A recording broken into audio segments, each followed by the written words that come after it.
Bapak-bapak, ibu-ibu, kaum muslimin dan kaum muslimat jamaah salat subuh rahimakumullah. Tema yang akan kita diskusikan pagi hari ini adalah fiqih siyasah syar'iyyah. Fiqih siyasah syar'iyyah. Ini memang sebuah tema yang penting, lagi tema yang sangat besar sebenarnya. Kalau dalam perkuliahan bidang ulum syar'iyyah, maka ini satu mata kuliah paling tidak. Bahkan ketika seseorang mengambil pendidikan pasca sarjana, ini menjadi sebuah fokus. Bapak Ibu yang dirahmati Allah, namun paling tidak selaku seorang muslim dan seorang muslimah, kita punya pemahaman, punya pengetahuan secara garis besar, secara global terkait fikih siyasah syar'iyyah. Banyak tema atau subtema sebenarnya yang dikaji oleh para ulama tentang fikih siyasah syar'iyyah ini. Ini sebuah cabang ilmu dalam bidang fikih. Kalau kita mengenal fikih ahkam, fikih hukum-hukum Islam, di dalamnya ada fikih hukum ibadat, hukum muamalat, hukum rumah tangga, sampai kepada hukum penegakan hudud dalam Islam, potong tangan. Tadi kita membaca surah Al-Maidah, di rakaat kedua ada perintah Allah terhadap orang yang memerangi Allah, memerangi Rasulnya, atau berbuat kerusakan di muka bumi. Mereka itu hukumannya dibunuh, ayyuqattalu au yusallabu, atau disalib, au tuqatta'a aydihim wa arjuluhum min khilaf, dipotong secara bersilang tangan dan kaki. Ada juga yang au yumfau minal ard, harus diusir 2 tahun dari kampung. Itu kan eksekusi hukum dalam Islam. Sampai kepada bab nanti berjihad dan seterusnya.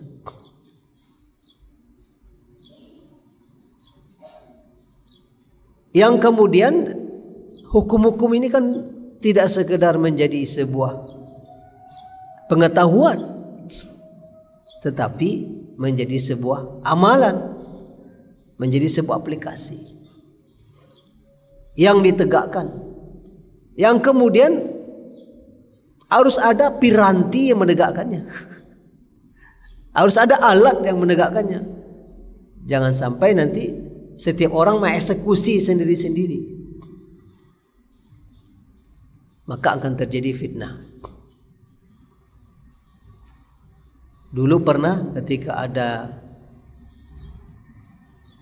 dalam tanda kutip ya, perjuangan umat Islam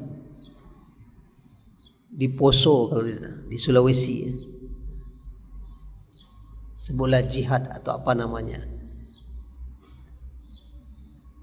karena ada umat Islam yang ditindas oleh agama lain, lalu ada sekelompok umat Islam pergi berjuang ke sana. Ini seharusnya memang tidak boleh terjadi. Harusnya negara hadir, jangan ada yang ditindas. Karena kalau dibiarkan, tentu ada yang lain tidak merasa puas, tidak merasa nyaman. Nah, muncullah ada yang mengangkat kalimat jihad ke Poso. Dia akan menimbulkan fitnah. Lalu ada yang lebih berat lagi terjadi.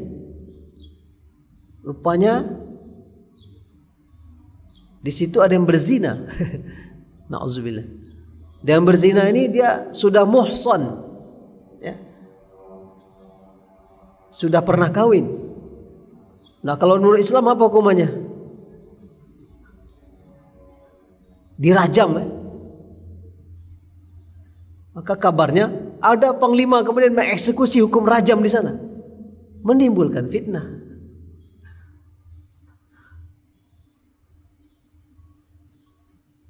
Kalau nggak dirajam, oh kita sedang meneriakkan Islam ini. Kita sedang memperjuangkan Islam. Nah ternyata sekarang ada yang sedang melanggar Islam. Menurut Islam hukumnya harus dirajam. Lah eksekutor rajam siapa? Siapa eksekutornya? Sebelum siapa eksekutornya, perlu ada majelis yang menyidangnya. Jangan ada hanya seseorang ambil kesimpulan.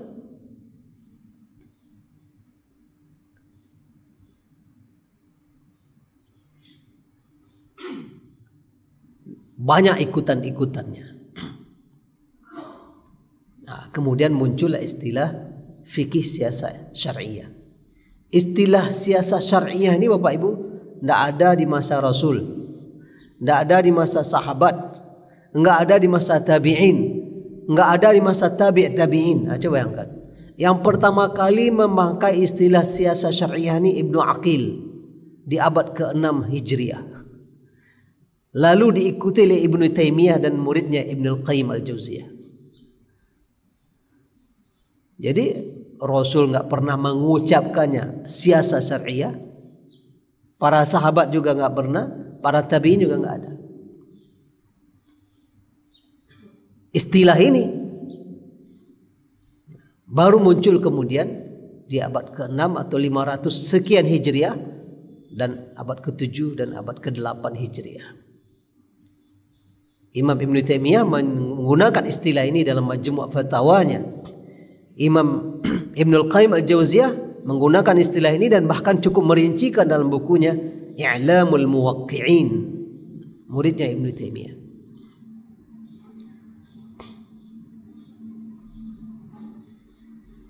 Bapak Ibu kaum muslimin dan kaum muslimat yang dirahmati Allah, ada banyak tema-tema atau subtema dalam siasat syariah ini. Kita ansur-ansur, mudah-mudahan Allah berikan kita keberkahan, umur yang panjang dan kesempatan.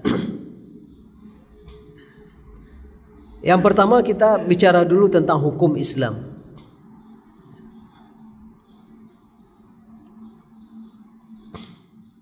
Hukum Islam itu apa? Hukum Islam itu nama lain dari hukum syar'i. Istilah lain dari hukum syara'.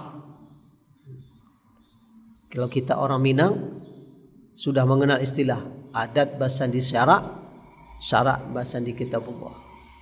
Dalam tataran filosofi, belum dalam tataran aplikasi.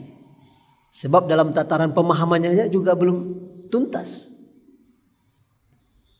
Hukum Islam diistilahkan juga dengan istilah lain hukum syara'. Mencakup akidah, ibadah, muamalah, akhlak dan aturan-aturan lain yang diatur dalam Islam. Itulah hukum Islam. Itulah hukum syara'. Hal-hal yang terkait dengan akidah, ibadah, muamalah, akhlak, aturan-aturan lain dalam Islam, inilah semua yang dikatakan dengan hukum syara' atau hukum syar'i. Hukum Islam itu sumbernya apa? Dua yang jelas-jelas disepakati, tambah dua lagi kemudian, dan kemudian ada 6 lagi yang diperselisihkan, total 10. Al-Quran, As-Sunnah, kemudian ijma', qiyas, baru ada 6 lagi yang diperselisihkan. Kalau sumbernya Al-Quran, sumbernya Sunnah, itu nggak ada lagi khilaf. Tetapi dia tidak cukup. Nanti kita jelaskan ketika masuk kepada siasat syariah. Hukum Islam itu mencakup hukum apa saja. Kita mengenal hukum yang 5 dalam Islam ya. Wajib, sunnah, mubah, makruh, haram. Ini jumhur. Kalau Imam Abu Hanifah jadi 7 dia. Antara wajib dengan sunnah ada namanya satu lagi. Maaf, dia yang paling tinggi fardu, baru wajib, baru sunnah. Jadi ada fardu, ada wajib, ada sunnah. Lalu di antara haram dan makruh ada lagi satu hukum. Jadi makruh karahah tanzihiyah, makruh karahah tahrimiyah, baru haram. Sehingga dalam mazhab Abu Hanifah 7 dia levelisasi hukum. Nah, kita pakai aja yang jumhur ulama 5. Wajib, sunnah, mubah, makruh, haram. Tentu semua ini ketika Allah turunkan tidak saja untuk menjadi pengetahuan, wawasan atau hanya sekedar informasi, tidak. Tapi adalah untuk dieksekusi, untuk dilaksanakan.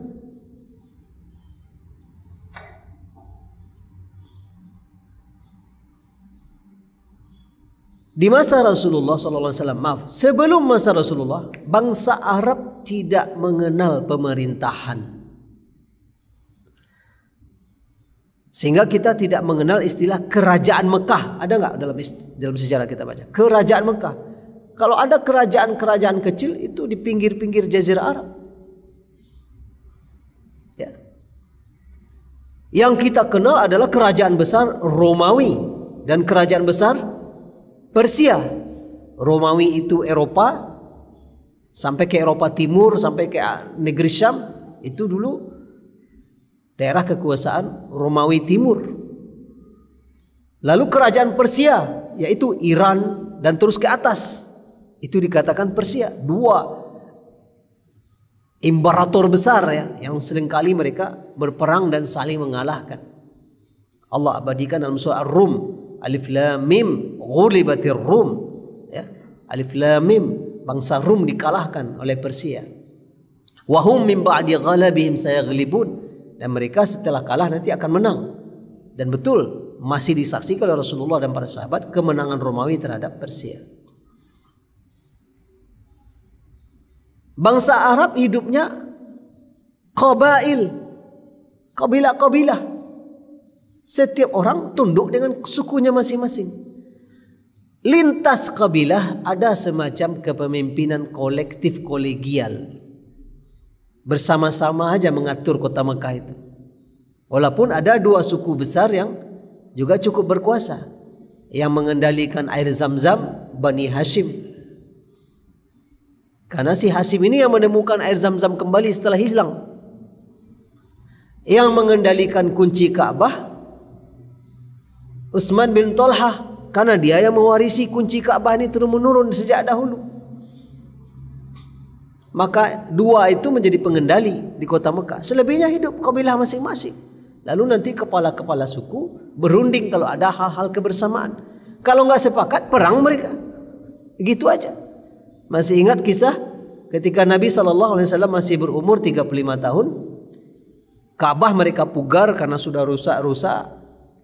Barang-barang berharga yang mereka simpan di dalam sudah banyak dicuri sama orang. Akhirnya mereka berpikir, kita pugarlah Ka'bah ini. Tapi mereka takut, meruntuhkan Ka'bah takut mereka. Nanti kualat kita gitu. Maksudnya nanti ada yang sakit, ada yang tertimpa musibah, berani meruntuhkan Ka'bah. Akhirnya ada satu orang berani meruntuhkannya. Lalu alhamdulillah sehat walafiat, nggak ada apa-apa. Oh, mereka akhirnya gotong royong. Dirapikan Ka'bah, 10 meter lebar, 10 meter panjang, 12 meter tinggi. Besar dibikin. Lalu ada masalah. Apa masalahnya? Ini Hajar Aswad, siapa yang meletakkan kembali kepada tempatnya? Mereka nggak ada. Siapa Raja Mekah? Nggak ada Raja Mekah. Siapa qadhinya? Nggak ada. Memang bangsa Arab tidak pernah hidup bernegara waktu itu. Nggak ada pemerintahan. Berunding-berunding tidak putus. Semua kabilah, kami yang berhak meletakkan Hajar Aswad ini. Ini batu mulia, kami berhak meletakkan. Nyaris mereka perang, keluar pedangnya. Nyaris bertumpah darah. Akhirnya, oh tunggu, kita carilah penengah. Ya, cari wasit, cari hakim yang menyelesaikan kita. Nah begini, siapa yang pertama kali masuk Masjidil Haram ini, dia yang kita angkat jadi penengah. Rupanya takdir Allah, qadar Allah. Nabi Muhammad yang masuk pertama. Belum Nabi dia. Cuma dia dipercaya. Dia dihormati. Dia digelari sebagai as-sadiqul amin, jujur lagi terpercaya, akhlaknya mulia. Oh, senang sekali. Ini pula orang pertama yang masuk komplek Masjidil Haram di sekitar Ka'bah. Udah, kita minta dia menengahi. Akhirnya terjadilah Rasulullah SAW mengatakan, ya, dia buka sorbannya, ya. Beliau yang mengangkat batu ke atas sorban, lalu beramai-ramai setiap kabilah memegang ujung-ujung sorban ini. Jadi terwakili semuanya. Tidak ada yang didahulukan lebih, tidak ada yang ditinggalkan. Berangkat bersama-sama. Sampai di dekat tempat asli, Rasulullah yang meletakkan ke tempat. Alhamdulillah, senang mereka. Baru kemudian setelah Rasulullah menjadi Nabi dan memimpin di Madinah, karena di Mekah tidak memimpin. Di Mekah sembunyi-sembunyi, di Mekah tertindas. Secara alami saja muncul kepemimpinan. Siapa pemimpin pertama? Siapa orang nomor satu di Madinah? Secara de facto, nggak de jure, nggak ada pemilunya, nggak ada proses legalnya. Udah, tanpa mereka sadari Rasulullah sudah menjadi pemimpin kota Madinah. Segala sesuatu mereka tanya dulu kepada Rasulullah. Segala sesuatu tanya dulu. Dan Rasulullah SAW tidak punya piranti bernegara. Adakah wakilnya? Adakah sesprinya? Adakah majelis qada untuk sidang menetapkan hukum? Tidak. Rasulullah diuntungkan dengan ada wahyu. Kalau dia nggak paham, kalau dia nggak ngerti, tunggu wahyu. Kalau sudah ada wahyunya, tinggal eksekusi. Maka Rasulullah yang memutuskan perkara. Maka Rasulullah yang memutuskan status hukum seseorang. Maka Rasulullah kemudian memutuskan menerima utusan negara lain yang memutuskan perang atau damai. Beliau putuskan. Maka secara bertahap muncullah, ya, secara tidak disiapkan khusus, hukum-hukum Islam harus dieksekusi. Maka Rasulullah menjadi pemimpin eksekutornya. Bahasa hari ininya penguasa atau pemerintah, kepala negara. Mungkin kita menggunakan istilah presiden, di tempat lain menggunakan istilah raja, di tempat lain mungkin menggunakan istilah apa? Ya, sultan. Termasuk istilah khalifah, nggak ada. Rasulullah katakan setelah aku bentuklah khalifah, nggak ada. Dia alami aja hadir begitu. Apa arti khalifah? Khalafah artinya di belakang. Khalifah orang yang melanjutkan. Maka Abu Bakar itu dia yang pertama kali menyandang gelar khalifah. Dia dipanggil oleh sahabat begitu dia sudah dibaiat menjadi pengganti Rasulullah sebagai pemimpin. Orang nggak berani memanggilnya Abu Bakar lagi. Orang langsung memanggilnya ya khalifata Rasulillah. Wahai pelanjut Rasulullah. Jadi khalifah itu bukan pemimpin artinya. Khalifah itu penerus, pelanjut. Ya. Insya Allah siapa khalifahnya Jokowi? Prabowo. Siapa khalifahnya SBY? Jokowi. Pelanjut. Yang kemudian menjadi nama jabatan pemimpin negara. Sampai Abu Bakar wafat, dia dipanggil Khalifah Rasulullah. Pelanjut Rasulullah. Dan takdir Allah, Abu Bakar hanya hidup 2 tahun setelah Rasulullah wafat. Ya, 2 tahun lebih sedikit. Jadi khalifah sebentar. Hanya melakukan beberapa peperangan, menata beberapa penataan, beliau wafat. Sebelum wafat dia sudah siapkan, ya, penggantinya. 1 nama saja, calon tunggal, nggak ada lagi yang lain. Lawan kotak kosong istilahnya. Ya, Abu Bakar tanya beberapa sahabat, dia nggak ingin terjadi ketika seperti terjadinya Rasulullah wafat, nggak ada pesan dari Rasulullah siapa yang memimpin. Nyaris berperang antara Muhajirin dengan Ansar. Maka Abu Bakar semacam jejak pendapat. Tanya apa sahabat ini, tidak ada nama lain dari mulut sahabat kecuali Umar. Makanya ketika Abu Bakar sudah merasakan sakit bekas dia kena racun dahulu yang akan menyebabkan dia wafat, dia berwasiat, setelahku Umar. Jadi definitif. Dan tidak ada sahabat satupun yang membantah. Ini yang dinamakan juga ijma. Tidak ada sahabat yang membantah. Tidak ada satupun yang protes. Ya. Karena selama hidupnya Rasulullah ketika sholat, kalau Rasulullah jadi imam, tidak ada satupun sahabat yang berani sholat di belakang Rasulullah kecuali Abu Bakar dan Umar. Kalau yang datang lain pasti dia ke tepi kanan atau kiri. Ya, dua orang ini udah otomatis saja dia begitu. Begitu Umar dilantik, bahasa hari ininya dilantik, bahasa dahulunya dibaiat. Karena orang dulu memang dibaiat, siap janji setia, salaman. Engkau jadi pemimpin kami, akan tegakkan keadilan, memimpin kami. Berjanji atas nama Allah. Bahkan ketika dipanggil, apa panggilan Umar lagi? Abu Bakar pengganti Rasulullah. Umar pengganti Abu Bakar. Tapi para sahabat tidak enak memanggilnya Khalifah Abu Bakar, enggak. Panggilannya apa? Khalifah Rasulullah. Dua khalifahnya. Pengganti dari pengganti Rasulullah. Itu kepanjangan kan? Capek menyebutnya kalau setiap ngobrol. Ya khalifati Rasulillah. Ya khalifati Rasulillah. Begitu terus. Maka ada sahabat yang kemudian, alasta amiruna. Bukankah engkau pemimpin kami? Amir. Istilah amir sudah dipakai sejak masa jahiliyah. Ya. Ada pepatah Arab mengatakan, saqil qaum amiruhum. Pemberi minum sebuah kaum adalah pemimpinnya. Jadi di kehidupan kabilah Arab jahiliyah dahulu, kalau dia jadi pemimpin kabilah, dia bertanggung jawab mencari air. Hidup bangsa Arab dahulu nomaden kan, di mana ada air, di situ mereka akan menetap. Habis air pindah. Maka pemimpin kaum dia yang carikan air untuk kaumnya. Maka dikatakan saqil qaum amiruhum, pemberi minum sebuah kaum pemimpinnya.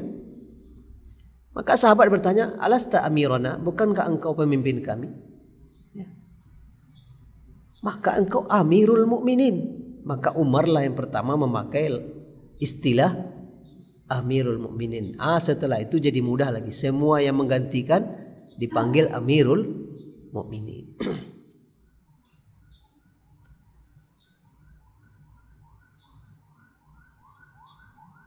Tadi kita membicarakan hukum Islam yang ada wajib, sunat, mubah, makruh, haram. Hukum ini semua harus diterapkan. Sumbernya ada Al-Quran, As-Sunnah, lalu bertambah ijma', bertambah qiyas. Karena tidak semua ternyata secara tegas disebutkan dalam Al-Quran. Hanya global. Tidak semua secara tegas disebutkan dalam sunnah, hanya global. Akhirnya para sahabat berunding, kalau sepakat jadilah dia ijma'. Setelah itu tidak semua hal kemudian ada kesepakatan sahabat.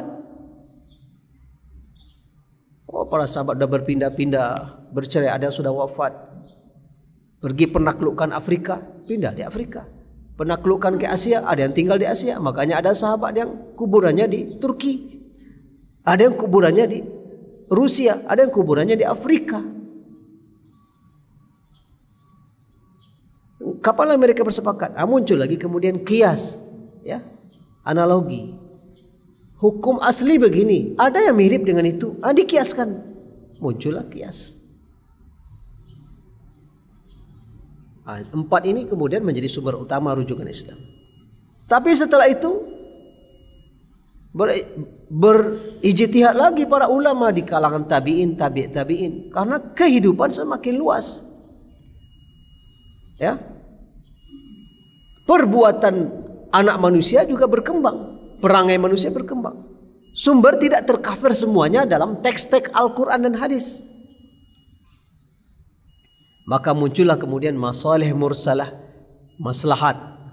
Tidak sepakat ulama menggunakan ini, tapi ada dipakai. Ada urf, adat istiadat. Ada istihsan. Ini lebih baik. Ada ijtihadus sahabat, ya. Perkataan pendapat sahabat. Ada amal penduduk Madinah. Wah, penduduk Madinah sudah biasa mengamalkan begini. Itu semua kemudian menjadi, ya, sumber-sumber hukum dalam Islam. 4 disepakati, 6 diperselisihkan. Ada yang memakai, ada yang tidak. Kemudian di sisi lain, Bapak Ibu yang dirahmati Allah, adanya fleksibilitas dalam hukum Islam. Apa itu fleksibel? Tidak kaku, luas dan luwes.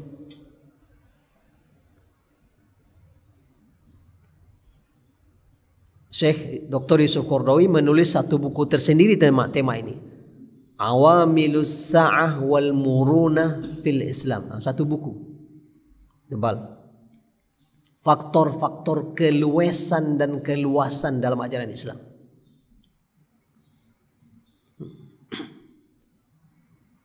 Apa saja faktor-faktor keluasan dan fleksibilitas dalam Islam? Di antaranya luasnya ruang kemaafan. Contoh, ingat kita kisah dengan sahabat Nabi. Maaf ya. Bergaul dia di siang hari Ramadan. Pucat pasi dia, gemetar dia datang menghadap pada Rasulullah. Udah salah saya Rasulullah. Siang Ramadan bergaul dia dengan istrinya. Secara hukum tegas apa hukumnya? Apa penggantinya? Puasa 2 bulan berturut-turut. Ya Rasulullah, ini sebulan saja sudah bocor. 2 bulan pula berturut-turut. Dia berturut-turut, bolong 1 ulang lagi dari 0. Kalau 2 bulan tidak berturut-turut mungkin bisa juga diansur. Ya, ini 2 bulan berturut-turut. Syahraini mutatabi'ain. Gagal 1 tidak ada cerita. Ini sebulannya udah gagal ya Rasulullah. Apa pilihannya? Memerdekakan budak. Ya Rasulullah, saya miskin. Ya, sanggup memerdekakan budak. Lalu apa gantinya? Memberi makan 60 orang miskin. Dikasih oleh Rasulullah. Ya Rasulullah, saya enggak ada makanan untuk dikasih ke orang miskin. Itu balik. Dibantu lo, dapat lo infak, dapat lo bansos. Ini udah bagikan kepada miskin lagi. Ya Rasulullah, adakah yang lebih miskin dari saya dari Madinah ini? Ini yang paling miskin. Sudah bawalah pulang makan sekeluarga. Lihat luasnya kemaafan dalam Islam. Luasnya kemaafan dalam Islam.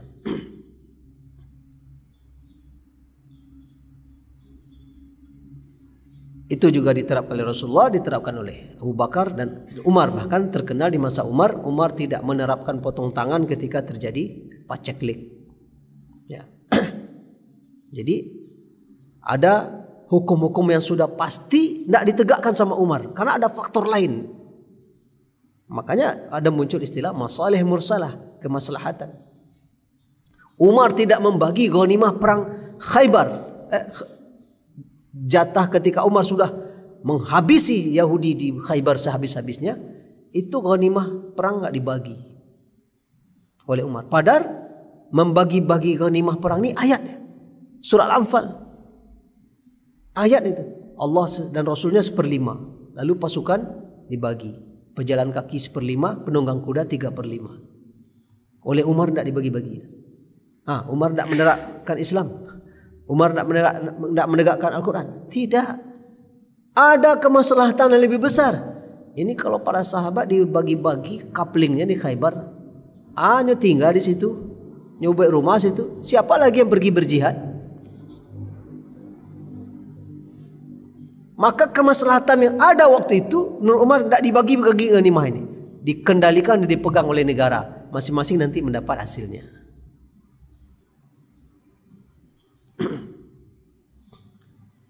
Kenapa ada fleksibilitas dalam hukum Islam? Luasnya ruang kemaafan. Adanya dalil-dalil umum yang mungkin bisa mencakup banyak hal. Dalil-dalil universal. Tidak dalil tegas khusus satu gitu.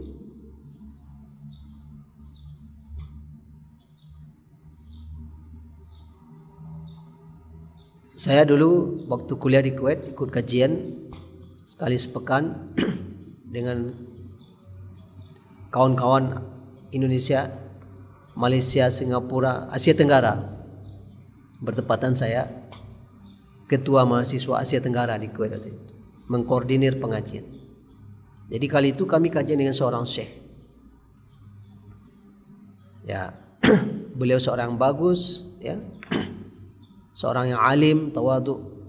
Waktu itu beliau sampaikan dalam kajiannya kepada kita semua, sebaiknya kalian pakai jam di tangan kanan.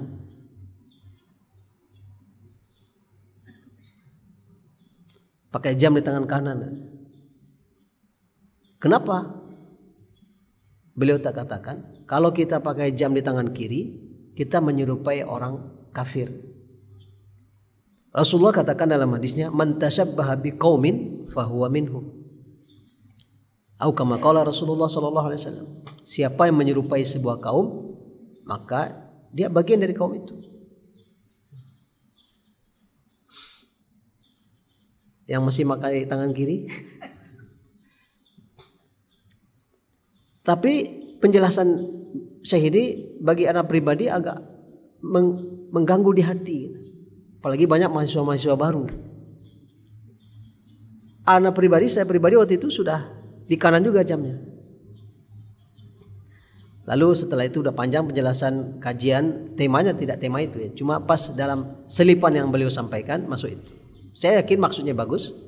Cuma kemudian agar kami tidak salah paham, saya bertanya kepada beliau, Syekh yang kami hormati, apa batasan larangan dalam menyerupai sebuah kaum?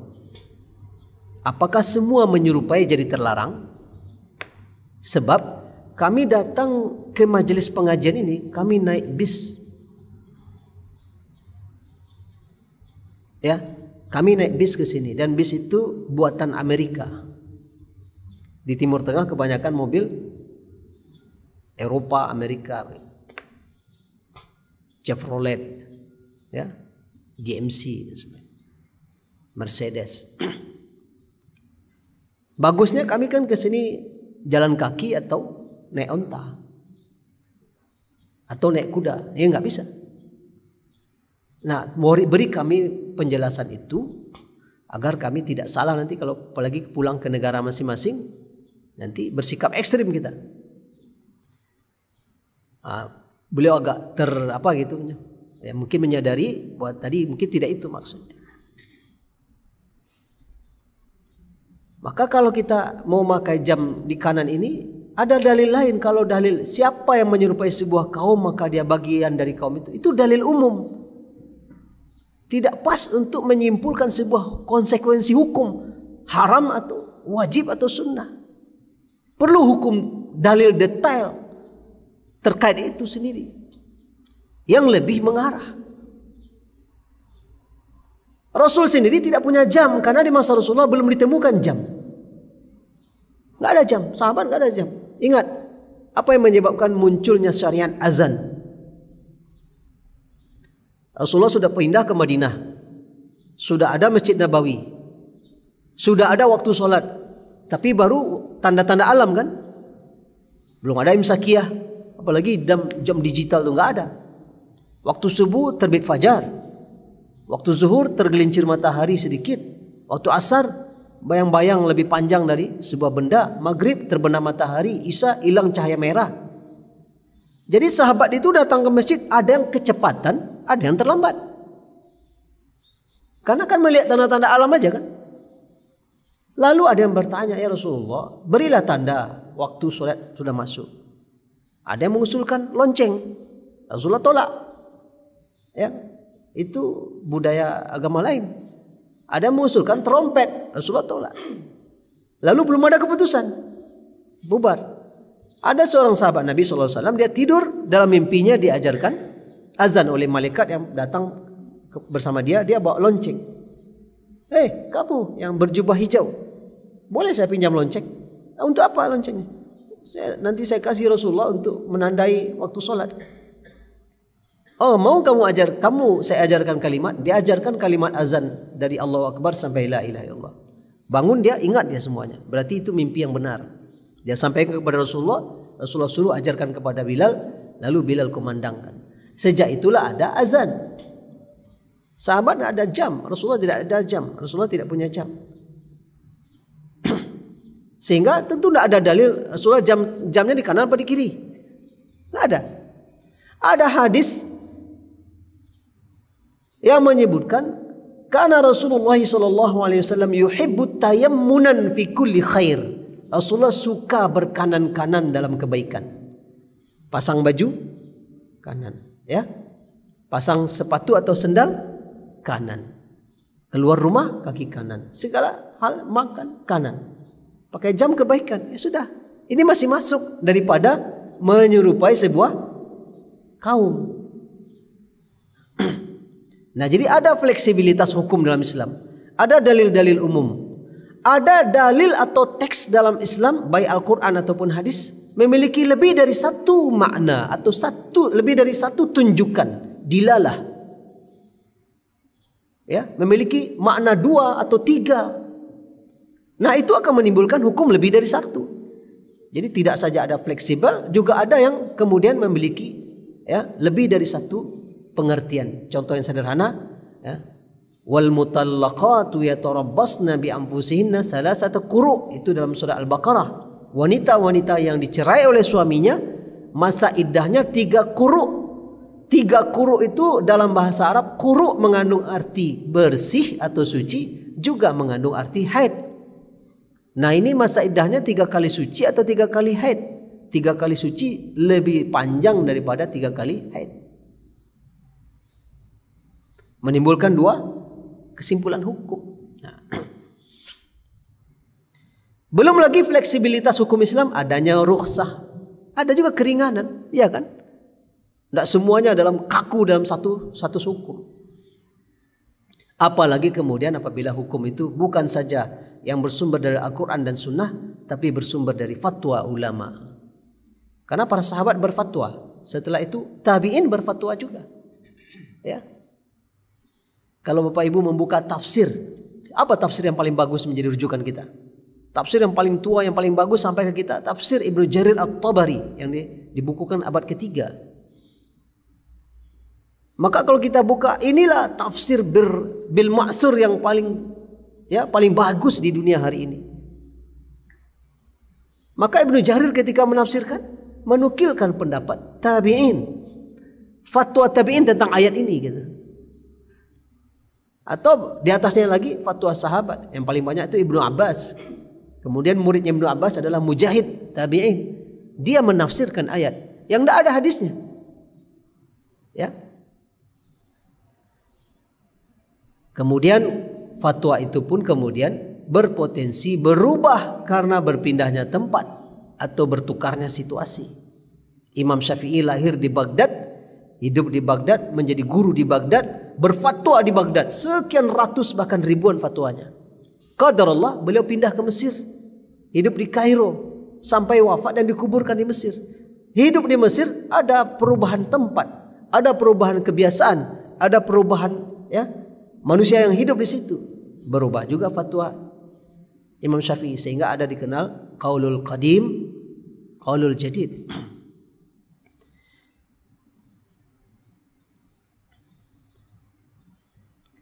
Sehingga di dalam hukum-hukum Islam itu Bapak Ibu ada paling tidak secara garis besar 2 situasi hukum Islam. Ada 2 situasi hukum Islam. Yang pertama apa? Hukum yang sifatnya sawabit, yang tetap tidak berubah-ubah, permanen. sampai hari kiamat dan dimanapun negaranya ini tetap. Hukum-hukum apa saja itu? Hukum-hukum yang bersumber kepada dalil-dalil yang dalil itu qat'i, tegas tunjukannya apa dan jelas maksudnya apa dan terperinci. Ya, wajib salat zuhur 7, salat zuhur 4, asar 4, 3, 4, 2 itu sudah qat'i tegas. Zakat, puasa, tidak ada khilaf antara kita di sini dengan di Afrika, di Eropa, Amerika dan sebagainya. Ini banyak rinciannya, hukum-hukum yang permanen. Yang kedua adalah hukum-hukum yang sifatnya mutaghayyirat, ya. Bisa berubah, fleksibel. Karena kebanyakannya adalah ijtihadiyah, ya.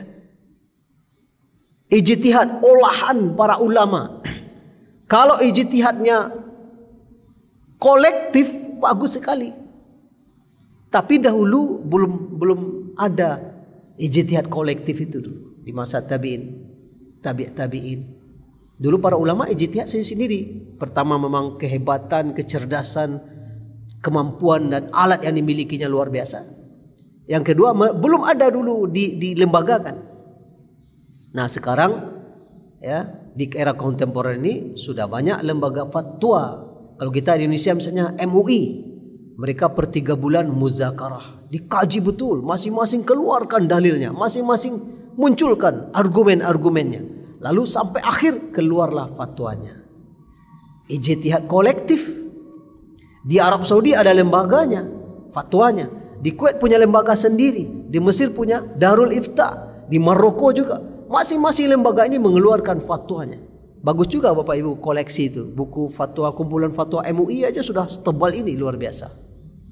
Tidak sederhana itu. Setiap satu fatwa saja banyak konsideran yang dituangkan di situ. Ya. Nggak sembarangan kita kemudian gampang-gampang aja mengkhutbahkan sebuah hukum gitu. Ya. Bapak ibu-ibu haram begini. Hati-hati dulu. Ini yang sudah jenis permanen atau ini jenis yang fleksibel. Hati-hati. Ya. Yang mutaghayyirat, hukum-hukum ijtihadiyah yang berubah ini, dia dibangun di atas dalil umum. Pijakannya tidak pasti Al-Quran dan Sunnah, tapi karena dia masih umum, maka harus pakai di situ. Ijma kalau ada, harus dipakai di situ. Qiyas kalau ada. Mesti dipertimbangkan kemaslahatan dan mempertimbangkan kemudaratan seberapa yang akan dihindarkan. Muncullah ilmu baru namanya maqasid syariah al-islamiyah. Maksud tujuan syariat Islam. Jadi dua situasi ini tentu membuat dua penyikapan. Nah, kalau terjadi kekosongan eksekutor atau belum ada eksekutornya, sementara hukum itu ada yang pasti dan ada yang ijtihadi, lalu eksekutornya nggak ada, semakin menimbulkan fitnah. Wajar kemudian berkembang munculnya as-siyasah asy-syar'iyyah. Jadi apa itu siyasah syariah? Kalau secara kosakatanya, siyasah itu artinya politik, asy-syar'iyyah syar'i, syara'. Jadi apa? Berpolitik yang syar'i. Tapi kalau berpolitik nanti Bapak Ibu bayangnya apa? Partai, pemilu. Bukan itu. Politik di sini maksudnya adalah bernegara. Yang saya katakan berulang-ulang tadi, eksekutor hukum Islam itu siapa? Oh, ini mencuri Pak. Berapa dicurinya? Sudah sampai nisabnya Pak. Sekian nilai emas. Oh ya, udah, mari kita potong tangannya beramai-ramai. Enggak bisa. Di masa Rasulullah saja perangkat negara itu hanya baru ada Rasul. Lalu apa lagi yang ada sama Rasulullah? Pegawai pengumungut zakat. Ya, itu aja baru yang dipekerjakan oleh Rasulullah dan dia dapat hak dari uang zakat. Tidak ada kas negara, belum ada.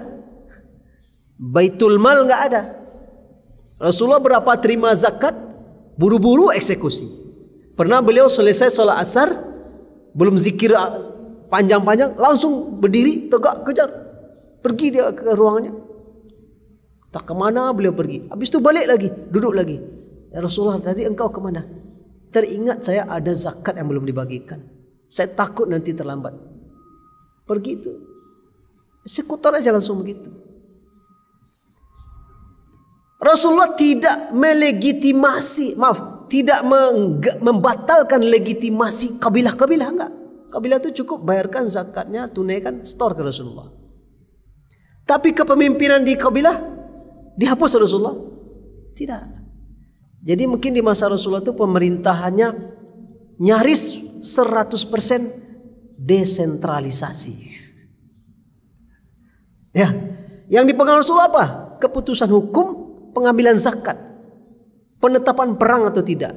Itu aja yang di tangan Rasulullah. Apakah Rasulullah punya pasukan khusus? Nggak ada. Seluruh laki-laki balik pasukan. Ya, seluruh laki-laki yang balik adalah pasukan. Perempuan yang mampu saja yang dibawa, punya kemampuan kesehatan, punya kemampuan memasak, punya kemampuan berkuda, ya boleh ikut. Ada syarat-syaratnya. Jadi piranti bernegara itu belum ada di masa Rasulullah. Makanya istilah siasah syariah, bernegara seperti syariat, istilah itu muncul baru abad ke-6.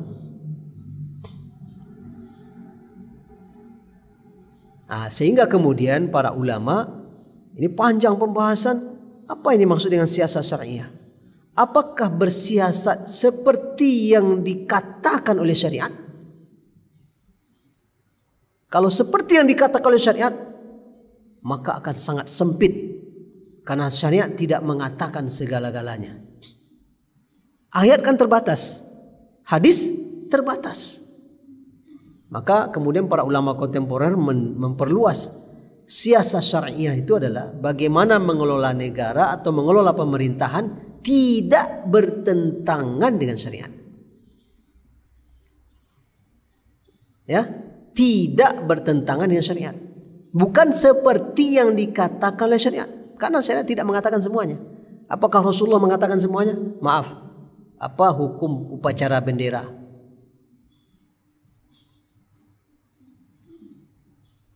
Saya kemarin tanggal 3 Oktober, setiap tanggal 3 Oktober seluruh Indonesia, TNI dalam rangka HUT TNI yang di hari ini upacaranya, tanggal 3 Oktober itu di setiap provinsi TNI gabungan darat, laut, udara akan upacara di atas kapal perang di laut. Upacara apa namanya? Upacara tabur bunga. Saya selaku ketua DPRD diundang hadir ke situ. Acara kenegaraan setiap tanggal 3. Ya. Mau di Sumbar, mau di Riau, mau di, dan gubernur, pimpinan DPRD ikut naik kapal perang. Lalu kita ke tengah laut, lalu di tengah upacara. Ya, upacaranya singkat, habis itu tabur bunga. Acara kenegaraan. Saya tulis di status Facebook saya kemarin. Lalu ada kiai dari Jawa, teman saya alumni dari Mesir juga. Mantap Ustadz, saya tidak akan tanya ke Ustadz apa hukumnya nabur bunga. Itu komentarnya. Saya bilang terima kasih Pak Kiai, mohon petunjuk dan arahannya. Ini acara kenegaraan seperti upacara bendera, upacara kemerdekaan dan sebagainya. Bukan ritual ibadah. Nah, dia nggak mau juga mendebat saya nggak mau juga berdebat dengan dia.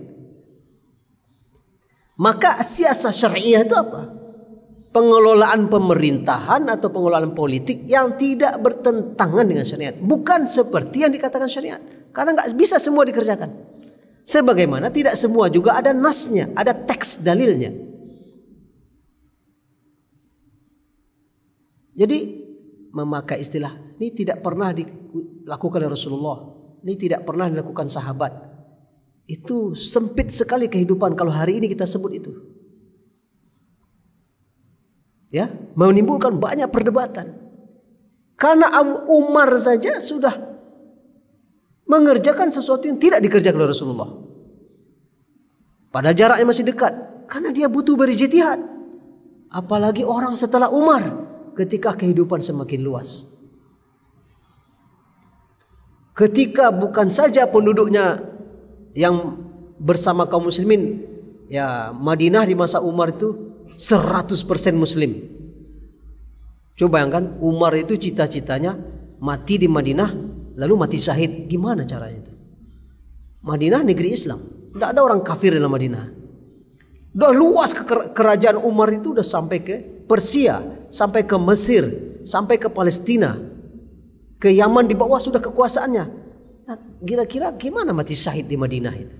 Doanya itu Umar, dia minta wafat di Madinah, tapi dia mati syahid. Dia mati syahid kan sejak Nabi hidup lagi tahunya.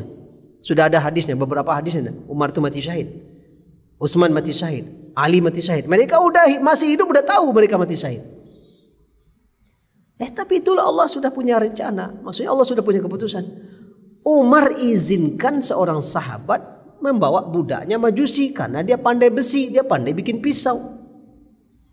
Udah, khusus satu ini diizinkan karena dia bantu nanti memproduk senjata. Pengecualian. Selebihnya tidak boleh masuk Madinah, di luar Madinah. Ini pula lah yang akan menusuk Umar kan. Jadi di masa Umar saja, ya masih netral itu penduduk Madinah, itu saja beliau mesti berjihad. Nah, gimana kalau negeri ada Kristen di dalamnya, ada Hindu, ada Buddha, ada. Di masa khilafah Abbasiyah, Umayyah, pasukan itu tidak muslim saja semuanya itu. Ada orang Kristen ikut berperang. Bukankah Rasulullah SAW hijrah dari Mekah ke Madinah, petunjuk jalannya orang kafir? Ya, Abdullah bin Uraikid itu penunjuk jalan Rasulullah. Dia yang menunjukkan jalan ke sini Rasulullah, ke sini, ke sini. Dia sendiri non muslim, kafir, dipakai oleh Rasulullah. Jadi ada rujukan-rujukannya, tapi kemudian kehidupan itu berkembang.